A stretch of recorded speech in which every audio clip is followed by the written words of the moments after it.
Hello everyone, సినీ critic Jagdev గారు ప్రస్తుతం స్టూడియోలో ఉన్నారు. వెల్కమ్ చెప్దాం. Hello sir. సార్, రీసెంట్గా బన్నీ వాసు గారు కొన్ని వివాదాస్పద వ్యాఖ్యలు చేశారు. అయితే వాటికి మళ్ళీ ఇప్పుడు చివాట్లు పడినట్టుగా అనిపిస్తుంది. రీసెంట్గా మాట్లాడిన మాటలకి ఏం చెప్తారు? ఎవరికి? బన్నీవాస్ గారు. సార్, అవును.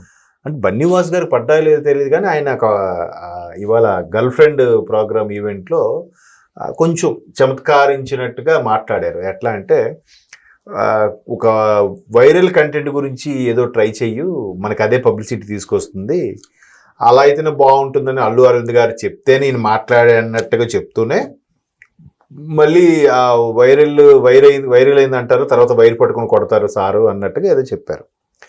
సో ఇక్కడ మెయిన్ ట్విస్ట్ ఏంటంటే, ఏదైతే బండ్ల గణేష్ గారు స్టేట్మెంట్ ఇచ్చారో అది మాత్రం యూనివర్సల్ ట్రూత్, అది విశ్వసత్యం. ఎందుకంటే సినిమా అంటే 2 సంవత్సరాలు భారీ ప్రొడక్షను, ఒక 300-400 కోట్లు సినిమా, మినిమం 100 కోట్లు, హీరో వాళ్ళు ఎలివేషను, ఆ ఏదైతే రిలీజ్ అవ్వడానికి అయ్యే ఖర్చే ఒక 50 కోట్లు పెడుతున్నారంట. ఏంటి వీళ్ళు హీరోలు, హీరోయిన్ లేదా దర్శకుడు వాళ్ళు ఫ్లైట్లో అక్కడిక్కడ తిరగడాలు, స్టార్ హోటల్లో బస్ చేయడాలు, ఈవెంట్ ఆర్గనైజేషన్ ఇవ్వడాలు, వాళ్ళ డ్యాన్స్ ప్రోగ్రాంలు, అది ఇది రకరకాలు, మొత్తం స్టేజ్ కాస్ట్ ఇవన్నీ కూడా ఒక్కొక్క దగ్గర ఈవెంట్ చేయడానికి కనీసం 10 కోట్లనే ఖర్చు అవుతుందంట. 10 కోట్లతో చిన్న సినిమాలు తీసేవచ్చండి, ఒక 5. అవును. కానీ ఇంత ఖర్చు అయిపోవడం వల్ల ఏమవుతుంది, ఖర్చు పెరిగిపోతుంది, డేట్స్ కుదరట్లేదు. ఒక్కొక్క హీరో సంవత్సరానికి ఒకటే చేస్తున్నాడు. ఇంకొంతమంది హీరోలు అయితే చెప్పక్కర్లేదు, 2 ఏళ్ళకి ఒకటి కూడా చేస్తున్నారు. సో అట్టి కాదు సినిమా, కాస్త ఎంటర్టైన్మెంటు, ఆ 2.5 గంటల సేపు వాడి యొక్క బాధలు మర్చిపోయి థియేటర్కి వచ్చి నవ్వుకోవాలనేది కాన్సెప్ట్. నవ్వుకోవడమో, లేదంటే ఎమోషన్ అవ్వడమో, లేదంటే ఎంజాయ్ చేయడమో, ఏదో ఒకటి. అది కరువు అవుతుంది. లిటిల్ హార్ట్ సినిమా చూసి మీరు అర్థం చేసుకోండి. ఏదో సినిమా తీసామనుకుంటారు, అది కాదు కరెక్ట్గా కంటెంట్ ఉన్న సినిమా తీయాలి, దానికోసం ప్లాన్ చేయండి. అలాంటప్పుడు ఆ చిన్న సినిమాలు పోయినా పెద్దగా బాధ అనిపించదు, హిట్ అయితే మంచి లాభం వస్తుంది, పోతే పెద్దగా నష్టం ఉండదు అనే కోణంలో ఆయన చెప్పాడు. దానికి ఈయన కూడా ఏది మిత్రమండలి సినిమాకి బన్నీవాసు కౌంటర్ వేశాడు. మేం కాదు, మా సినిమానే మాట్లాడుతుంది, మాకు మేము ఒకరితో చెప్పించుకునే స్థాయిలో లేము అన్నట్టుగా, అంటే డైరెక్ట్గా మాట్లాడితే అది ఖచ్చితంగా బండ్ల గణేష్ను ఉద్దేశించుకునే బన్నీవాస్ అన్నారా అనే దాని మీద సోషల్ మీడియాలో వైరల్ అయింది. సోషల్ మీడియాలో ఎవడు కనిపించింది వాడు చెప్పేయడమే.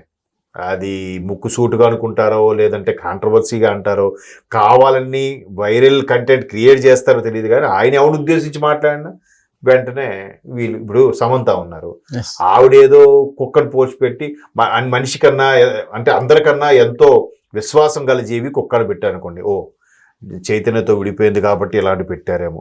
ఆవిడ జనరల్గా చాలామంది స్టేటస్లో పోస్టులు పెడతా ఉంటారు, తల్లిదండ్రులను చూసుకోవాలి, ఈ ప్రేమలు దోమలు నమ్మొద్దు, తల్లిదండ్రుల తర్వాత ఎవరైనా వాళ్ళే ప్రత్యక్ష దైవాలు. కొన్నిసార్లు ఆటోల మీద కూడా కొటేషన్స్ చూస్తాం, చాలా పిచ్చి పిచ్చిగా ఉంటాయి. సో అలా పెట్టుకున్నప్పుడు వీడు దాళ్ళు ఉద్దేశించే పెట్టాడు, వీళ్ళని ఉద్దేశించి పెట్టాడు అని అనుకోం. ఎందుకు, వాడెవడో మనకు తెలియదు కాబట్టి. అది సెలబ్రిటీలు అయితే ఇవి ఖచ్చితంగా ఆవిడ గురించి మాట్లాడడం. సార్, మధ్యలో ఫ్యాన్స్ వారు కూడా అటు ఇటు నడుస్తూ ఉంటారు. అయ్యి బాబు, వీళ్ళు ఫీల్ అయిపోతారు, వీళ్ళు ముందు ఫీల్ అయిపోతారు, వీడిని ఏదో అనేసినట్టు. సో అలాగ జరిగి బన్నీవాసు కొంచెం అలాగేముండదు, ఇంకొక 5-6 నెలల వరకు మీకేమి నేను వైరల్ అయ్యే కంటెంట్ ఇవ్వను అన్నారు. అంటే నెక్స్ట్ 5-6 నెలల వరకు కూడా ఆ నెక్స్ట్ మూవీ ఏం లేనట్టుంది, అందుకు అలా అనుండొచ్చు. బట్ ఇవాళ రేపు ఈవెంట్లు కానీ ప్రెస్ మీట్లు కానీ ఏ చిన్న జరిగినా కూడా ఆ తెల్లకాగితం అంతా వదిలేసి మచ్చ వెతుకుతున్నట్టుగా వాళ్ళు మంచి విషయాలను వదిలేసి ఒక్కటి మాట్లాడితే కాంట్రవర్సీగా పట్టుకోవడం. ఒకవేళ వాళ్ళు ఏదో సమాధానం ఇస్తే కింద తమ్మునేలు గోబగుయ్యమనేలాగా సమాధానం ఇచ్చిన బన్నీవాసుకి ఒక్కసారిగా నోరు ముయించేసిన ఆ ప్రొడ్యూసర్ ఎవరు, ఆయన ఎవరు ఏంటి, అది తీరా చూస్తే లోపల ఇంకోలా ఉంటుంది. అట్లాగా ప్రతి ఇండస్ట్రీలోన చిన్న చిత్తగా మనస్పర్ధలు, ఇగోలు అవి ఉంటాయి, కాదనట్లేదు. బట్ సినిమా ఇండస్ట్రీ అనేసరికి అందరి కళ్ళు దాని మీద ఉంటాయి కాబట్టి మరి కాస్త ఉన్నదాన్ని వైరల్ చేసి యూటిలైజ్ చేసుకుంటారు. ఇకపోతే ఈ ఈవెంట్లో నాకు బాగా నచ్చిన అంశం ఏంటంటే, అల్లు అరవింద్ గారు అన్నట్టున్నారు మన రష్మికకి, మనం ఈవెంట్కి విజయ్ దేవరకొండ పిలుద్దామని అంటే నవ్వేసి ఊరుకున్నారు. హాట్ టాపిక్ అది కదా, ఎందుకంటే వీళ్ళిద్దరికి ఎంగేజ్మెంట్ అయ్యింది అనుకుంటున్నారు కానీ ఎక్కడా ఎవరు రివీల్ చేయలేదు. బట్ సోషల్ మీడియా వేదికగా వైరల్ అయ్యింది. దానికి సంబంధించి ఆవిడ కూడా ఒక పోస్ట్ చేసింది, కానీ రష్మిక ఎక్కడా కూడా విజయ్ దేవరకొండతోనే నాకు ఎంగేజ్మెంట్ అయింది అన్నట్టుగా కూడా ఎక్కడ పోస్ట్ చేయలేదు. బట్ విజయ్ దేవరకొండ కూడా ఎక్కడా బయటపడట్లేదు.